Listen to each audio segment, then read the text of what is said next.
Oggi abbiamo ospitato delle vere eccellenze venete, dei ragazzi eccezionali nella ginnastica artistica che hanno vinto i campionati assoluti italiani pur essendo molto giovani e che si stanno preparando per poter andare alle Olimpiadi nel 2020.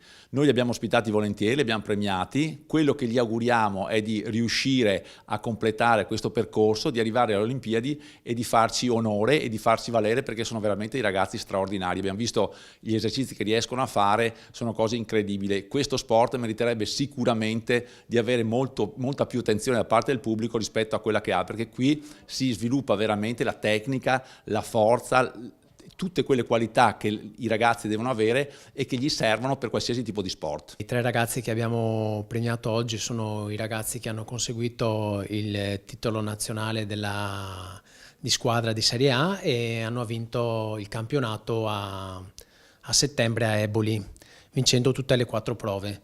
Sono ragazzi molto giovani, abbiamo Stefano Patron che è una classe 99 come Filippo Castellaro e poi abbiamo il più giovane invece che è Nicola Mozzato che invece è del 2000.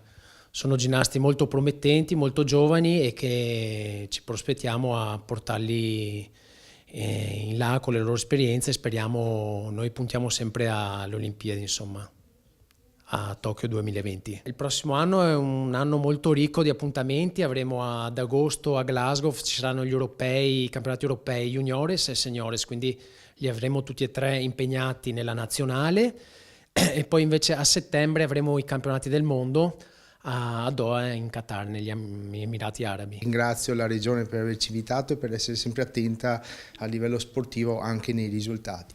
I ragazzi che abbiamo in palestra hanno una vita molto difficile perché il loro allenamento è quotidiano e costante.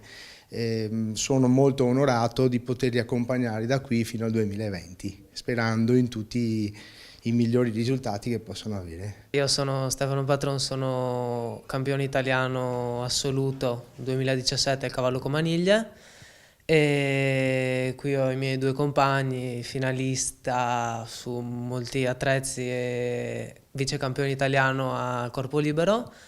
E quest'anno ci siamo laureati campioni d'Italia in Serie 1, un risultato sicuramente inaspettato perché essendo il primo anno che ci troviamo in questa massima serie non ci aspettavamo, speravamo solo di salvarci, però abbiamo tentato e ci siamo riusciti. Sono 13 anni che pratichiamo questo sport, è un duro impegno e sacrificio ogni giorno e speriamo che questo impegno che ci mettiamo ogni giorno sia coronato un giorno dalle Olimpiadi.